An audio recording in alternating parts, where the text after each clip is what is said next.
Salam. Jumpa kembali dengan kita di acara pemuritan.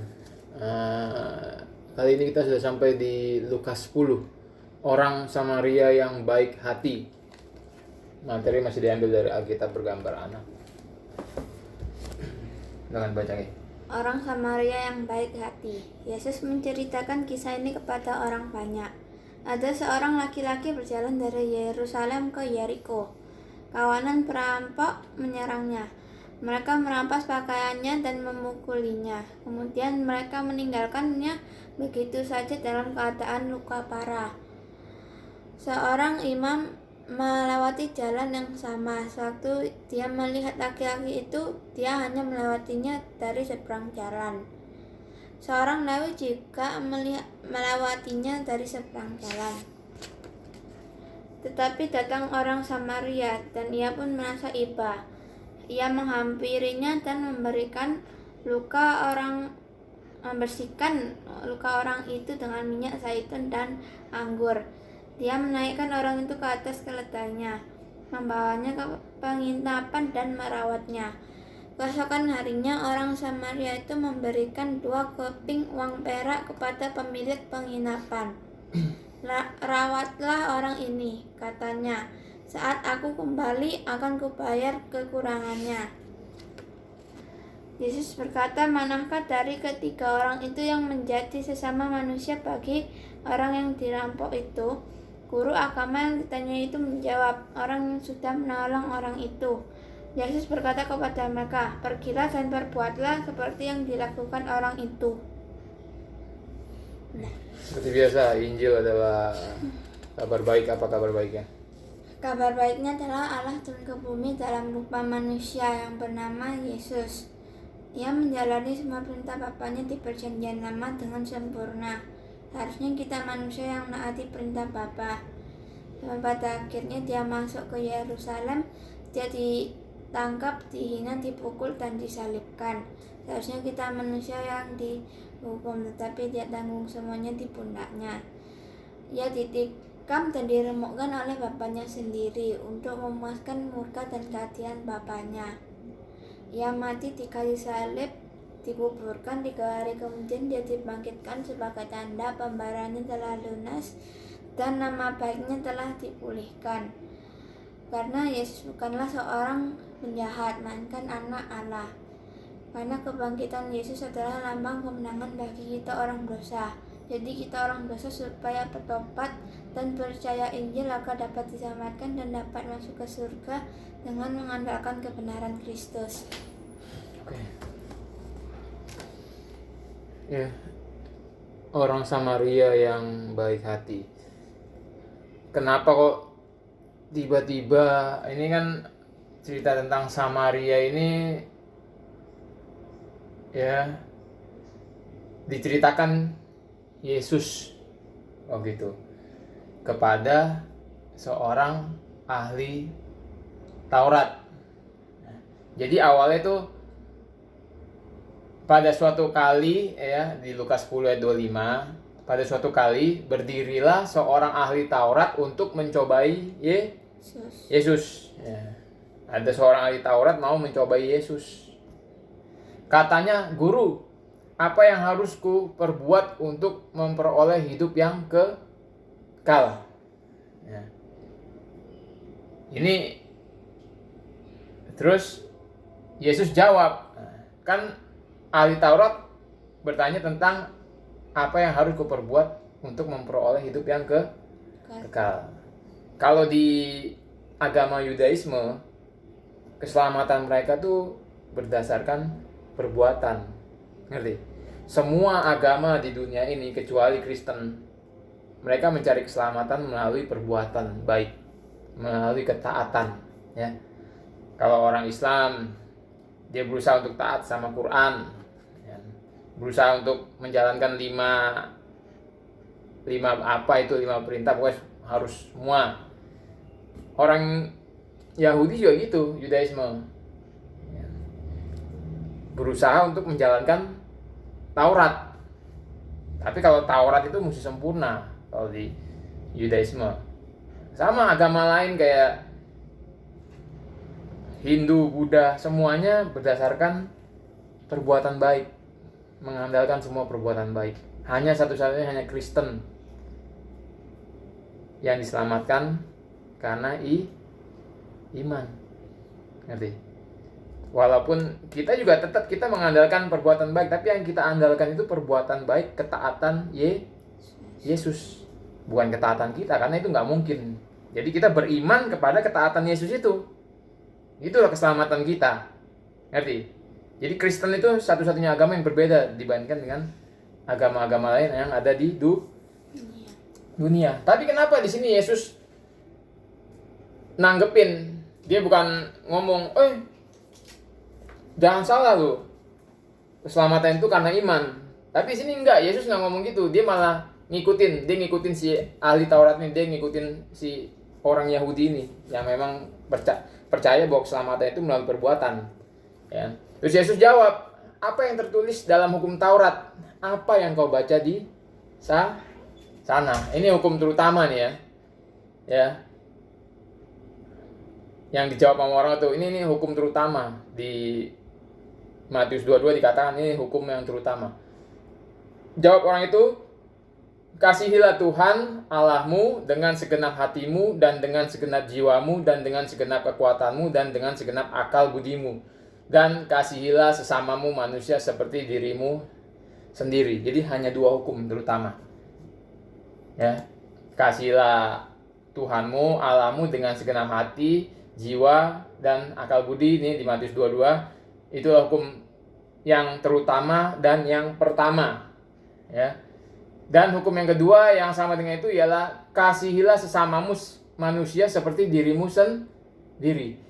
Pada kedua hukum inilah tergantung seluruh hukum Taurat dan kitab para nabi. Jadi perjanjian lama, bahkan Papi mau bilang mungkin perjanjian baru, ya, satu Alkitab ini tergantung hanya pada 2 hukum ini.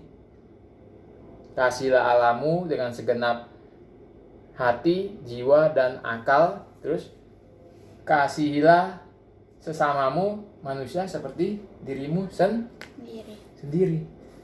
Ya. Ini dikutip dari, kalau Papi nggak salah, dikutip dari perjanjian lama, dari kitab Ulangan sama Imamat kalau nggak salah.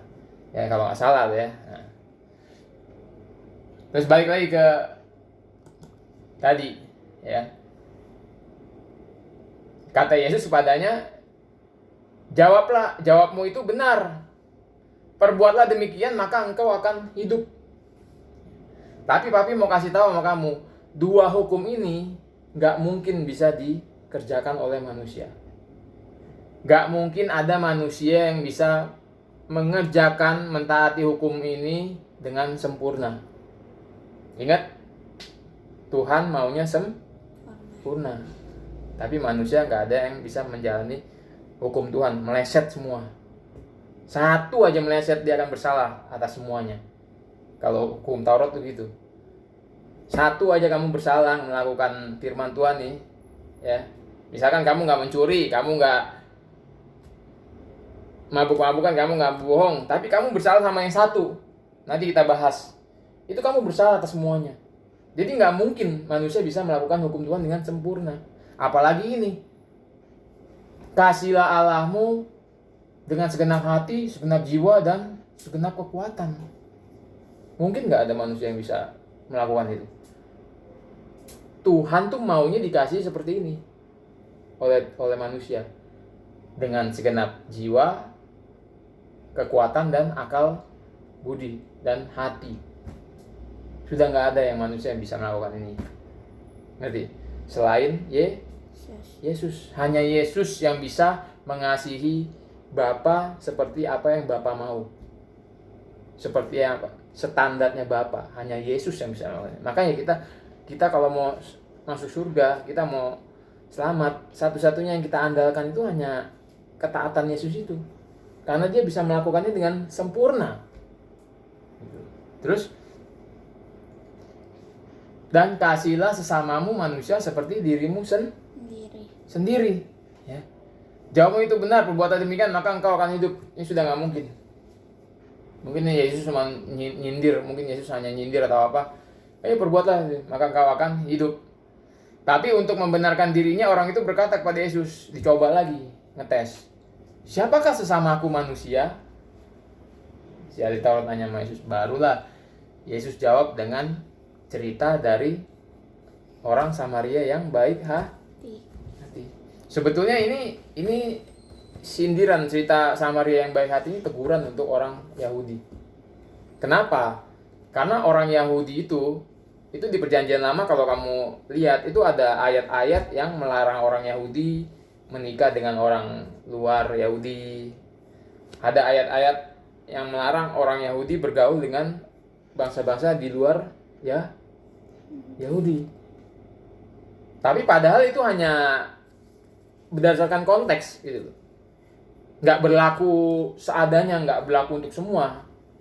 Karena kalau kamu lihat ya seperti hukum ini ya dikatakan, kasihilah sesamamu manusia seperti dirimu sendiri. Jadi semua manusia kita harus kasihi seperti kita mengasihi diri sendiri. Nah, tapi orang Yahudi ini suka ngambil satu hukum di perjanjian lama terus dipukul rata. Jadi dia nggak boleh, orang asing, orang luar Yahudi dia nggak boleh mengasihi itu. Dianggap kafir, musuh. Nah, di sini Yesus cerita untuk menegur mereka. Kita ada orang dirampok, ya kan, di pinggir jalan, ya. Ada imam turun melalui jalan itu, dia melihat orang itu tapi melewatinya dari seberang jalan, nggak mau tahu. Terus Lewi, dia melihat itu, dia juga melewati dari seberang jalan, menghindar. Nah, lalu orang Samaria yang sedang dalam perjalanan ke tempat itu, ketika ia melihat itu, tergeraklah hatinya oleh belas kasihan sama sesama manusia, ditolonglah. Nah, pada akhirnya Yesus tanya, ya, siapakah di antara ketiga orang itu, imam, Lewi, sama Samaria, menurut pendapatmu adalah sesama manusia dari orang yang jatuh ke tangan penyamun itu? Dia jawab, orang yang menunjukkan belas kasihan kepadanya, kata Yesus padanya, pergilah dan perbuatlah demikian. Jadi orang yang model Samaria ini, dia menunjukkan belas kasihan tanpa memandang muka. Ngerti? Gak kayak orang Yahudi, hanya ingin menolong sesama Yahudi tok. Nah, kalau kamu gak kurang yakin dengan kata-kata papi akan buka dari Yakobus 2 ayat 8. Akan tetapi, jikalau kamu menjalankan hukum utama yang tertulis dalam kitab suci, kasihilah sesamamu manusia seperti dirimu sendiri, kamu berbuat baik. Ya. Tetapi jikalau kamu memandang muka, ya, Yakobus bilang, tapi jika kamu memandang muka, di sini dia kasih contoh memandang muka kepada orang kaya, kepada orang miskin. Ya, karena orang Yahudi itu selain dia suka mengasihi sesama Yahudi, dia juga memandang muka. Dia lebih sering nempel ke orang kaya. Yang diurusin orang kaya mulu. Orang miskin nggak diurus sama dia. Jadi memandang muka. Jadi kalau kamu berbuat kasih seperti itu percuma. Gitu loh, kata si Yakobus, kata firman Tuhan. Tapi jika kamu memandang muka, kamu berbuat dosa. Sama aja bohong kalau kamu berbuat kasih sama orang sambil memandang muka. Memandang kulit, latar belakang, kaya apa enggak, gitu. Ngelayanin orang, mandang dulu kaya apa enggak, pakaiannya mahal-mahal atau enggak, mobilnya mahal enggak, rumahnya segede apa. Kalau kaya, gede, mahal, didatengin, dilayanin. Kalau enggak, dicuekin, enggak dianggap, bodo amat. Gitu loh. Ya, memandang muka itu kamu berbuat dosa, kata firman Tuhan. Dan oleh hukum itu menjadi nyata bahwa kamu melakukan pelanggaran. Nah, balik lagi ke hukum yang tadi. Ya, kalau kita mau mengasihi, menjalankan hukum utama ini, ya, yang dua ini, sesamamu manusia, itu harus dilakukan benar-benar kepada sesama manusia. Nggak boleh memandang muka, entah dia kaya, kulitnya hitam atau putih, semuanya tuh sesama manusia. Ya, nggak ada ras hitam, ras putih, ras kuning, nggak ada. Yang ada cuma satu, ras manusia. Nah, kasihilah sesama manusia seperti dirimu sendiri. Banyak orang salah menafsirkan ayat ini. Ini juga sebenarnya ayat yang nggak bisa dilakukan dengan manusia. Kita manusia nggak bisa mengamalkan ayat ini dengan sempurna. Mengasihi manusia, sesama manusia seperti mengasihi dirimu sendiri. Ada orang yang salah menafsirkan, oh kalau gitu kenapa aku nggak mengasihi diriku sendiri dulu, ya kan? Jadi gua kasih aja diri gua sendiri dulu, supaya kalau aku sudah bisa mengasihi diriku sendiri dengan segenap hati, aku bisa mengasihi orang lain, ya kan? Betul nggak? Kasihilah sesamamu manusia seperti dirimu sendiri. Jadi kalau gitu ya aku kasih diriku sendiri aja sebanyak-banyaknya supaya aku bisa mengasihi orang lain. Nah itu penafsiran yang salah dengan ayat ini, ya. Karena kalau ditafsirkan seperti itu percuma. Nah, gimana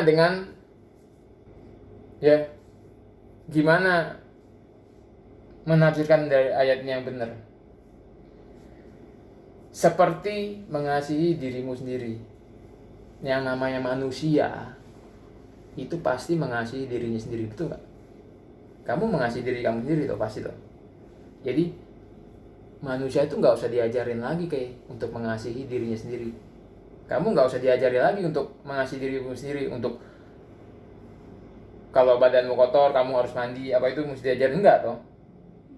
Kalau badanmu bau kamu mandi pakai minyak wangi, make up, pakai baju yang bagus, disisir segala ketek-ketek, itu kan nggak usah diajarin lagi, ya kan? Ada barang bagus kamu punya uang kamu beli, ya, lapar kamu makan, kurang apa ini kamu usahakan supaya itu cukup, betul nggak?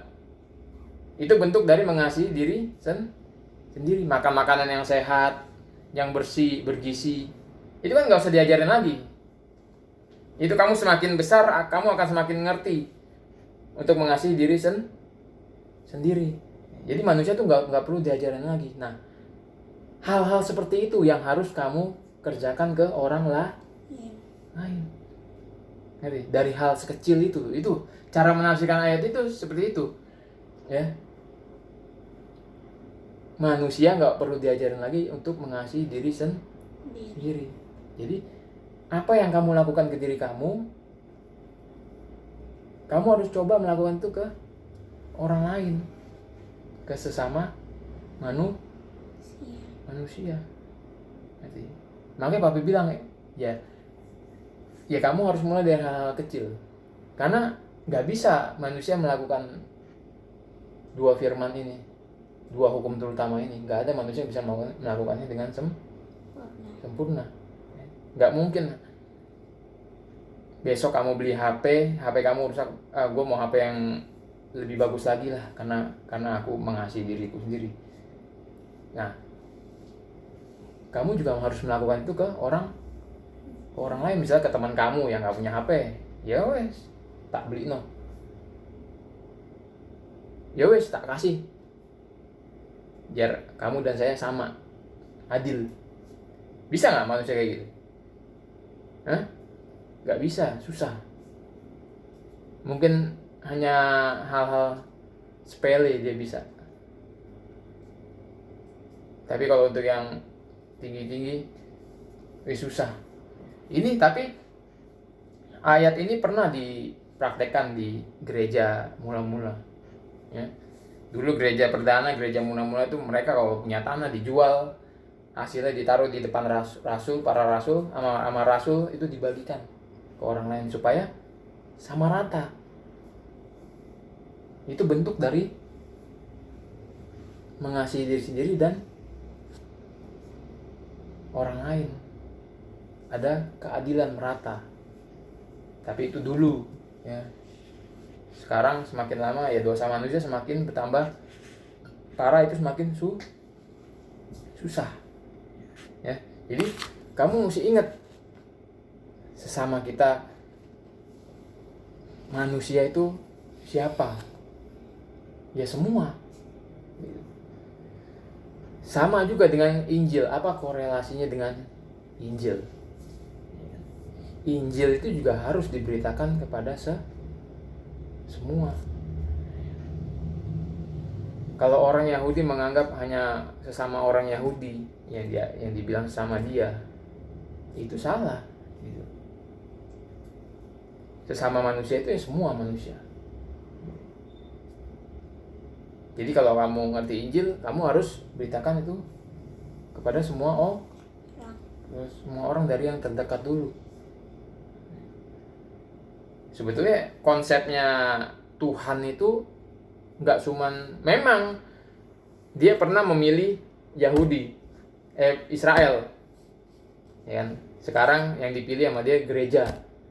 Tapi itu dulu waktu dia memilih bangsa Israel secara kolektif, ya, itu bukannya eksklusif, bukannya hanya kepada satu bangsa. Dari awal dia tuh sudah punya konsep bahwa keselamatan itu untuk seluruh bangsa, ya. Kita ambil satu contoh di Kejadian 12 ayat 3, ya, janji Tuhan kepada Abraham. Aku akan memberkati orang-orang yang memberkati engkau dan mengutuk orang-orang yang mengutuk engkau, dan olehmu semua kaum di muka bumi. Jadi olehmu semua kaum di muka bumi akan mendapat berkat. Ini menunjuk pada Yesus, Mesias yang dinantikan. Dan itu ditujukan untuk semua kaum di muka bumi.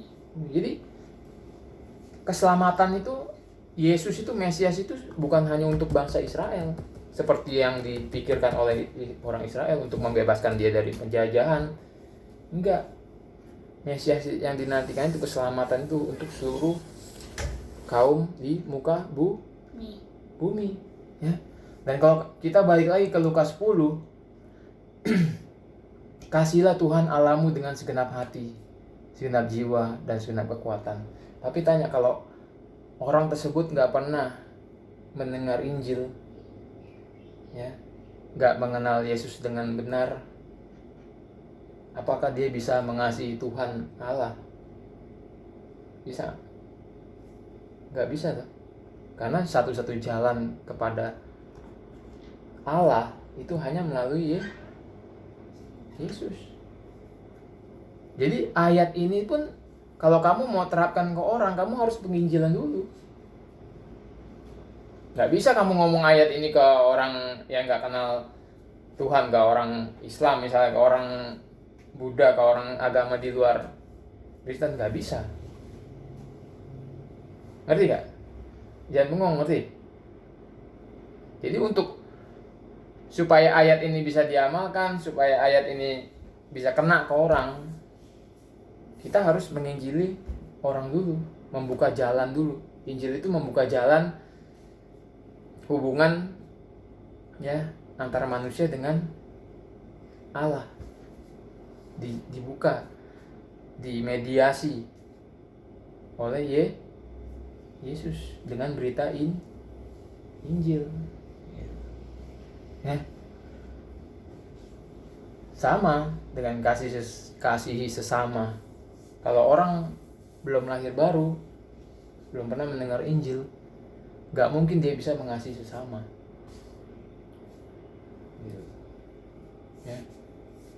Ya kelihatannya bisa. Orang di luar Kristen bisa mengasihi orang lain, itu bisa. Tapi gimana ya? Gak mungkin dia punya kasih yang sebuah karunia dari Tuhan, dari Roh Kudus, buah roh. Jadi kamu harus menginjili orang dulu, ya. Jadi,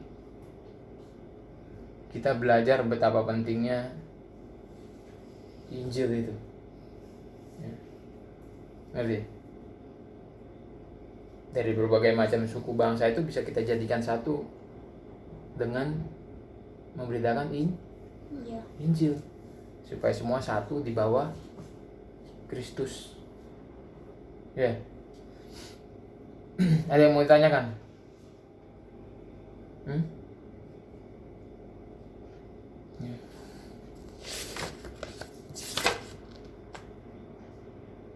Rumah Maria dan Marta. Oke.